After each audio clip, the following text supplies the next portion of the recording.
নমস্কার, ইটস মামি চ্যানেলের আরো একটা নতুন ভিডিওতে সকলকে জানাই স্বাগত।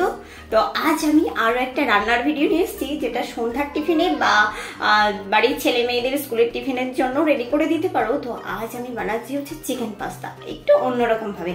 তো কিভাবে বানাই চলো দেখে নাও পুরো ভিডিওটা।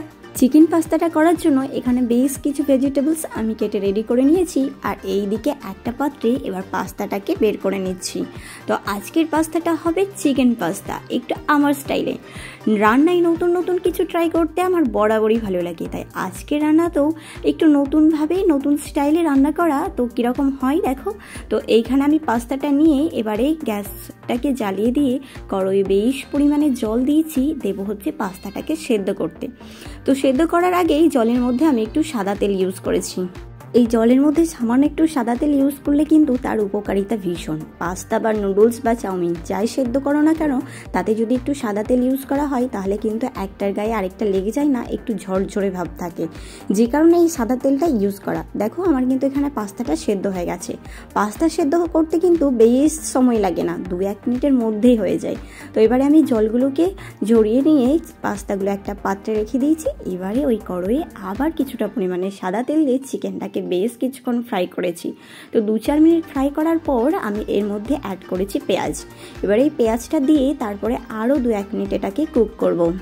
এই চিকেন পাস্তাটা খেতে কিন্তু দারুণ টেস্টি হয়, আর খুব সহজে কিন্তু বানানোও যায়। তারপরে দেখো আমি এর মধ্যে সামান্য পরিমাণে নুন আর হলুদ অ্যাড করেছি। আরও 2-1 মিনিট কুক করে নিয়ে এক এক করে কিন্তু এর মধ্যে আমি সমস্ত ভেজিটেবলসগুলোকে অ্যাড করে বেশ কিছুক্ষণ কুক করব। তো এই চিকেন পাস্তাটা তো আজ বাড়ির সকলে আঙুল চেটে খেয়েছে। আচ্ছা, তোমরা কে এই পাস্তা খেতে ভালোবাসো কমেন্টে জানিয়ে যেত। এই পাস্তা কিন্তু আমি অনেকভাবে বানাতে পারি, সে নিরামিষ বলো বা চিকেন বা এগ, তো আমার সবটাই তো ভীষণই প্রিয়। আচ্ছা, তোমরা কে এই পাস্তা খেতে ভালোবাসো কমেন্টে জানিয়ে যেত। এইখানে দেখো আমার প্রত্যেকটা ভেজিটেবলস ভালোভাবে কুক হয়ে গেছে। এবার যে পাস্তাটাকে তুলে রেখেছিলাম সেইটা এখানে অ্যাড করার পালা। এবার এই পাস্তাটাকে দিয়ে পাস্তা অ্যান্ড ভেজিটেবলস ভালোভাবে মিক্সড করতে হবে কিন্তু। আর এই পাস্তাতে আমি যেহেতু একটু সাদা তেল ইউজ করেছিলাম, তাই এটা নাড়াচাড়া করতে কোনো প্রবলেমই হবে না, এটা ওটা ভেঙেও যাবে না। দেখো কি সুন্দর মিক্সড হয়ে যাচ্ছে। এবারে অ্যাড করব হচ্ছে পাস্তা মশলা। তো 5 টাকা দিয়ে দোকান থেকে কিনে এনেছিলাম এই পাস্তা মশলাটা। এই পাস্তা মশলা দিয়ে তারপরে দিয়েছি একটু টমেটো সস দিয়ে ভালোভাবে মিক্সড করে নিলেই রেডি আমার হচ্ছে চিকেন পাস্তা। দেখো এখানে পুরোপুরি পারফেক্টলি রেডি হয়ে গেছি। এবার এটাকে সার্ভ করার পালা।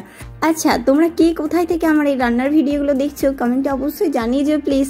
তো এইখানে আমার পাস্তাটা রেডি, এবার এটাকে সার্ভ করে দেওয়ার পালা, তাহলেই হবে। আর এইভাবে পাস্তা বানিয়ে সন্ধ্যার টিফিন বা বাড়ির ছোট্ট ছোট্ট বাচ্চাদের স্কুলের জন্য কিন্তু টিফিনও বানিয়ে দিতে পারো, খুব আনন্দ করে খাবে আর দারুণ টেস্টি হয়, পেটে ভরবে। আজকের ভিডিও এই পর্যন্তই, কেমন লাগলো অবশ্যই জানিয়ে যেও। তো আমার রান্নার ভিডিওগুলো কিরকম লাগছে ছোট্ট একটা কমেন্টে জানিয়ে যেও প্লিজ। আর যারা ইউটিউব থেকে দেখছো তারা আমার চ্যানেলটিকে সাবস্ক্রাইব করে দিয়ে পাশে থেকো, আর যারা ফেসবুক পেজ থেকে দেখছো তারা প্লিজ পেজটাকে ফলো করে দিয়ে পাশে থেকো। দেখা হবে খুব তাড়াতাড়ি নতুন কোনো রান্নার ভিডিওর সাথে। আজ আসি, টাটা।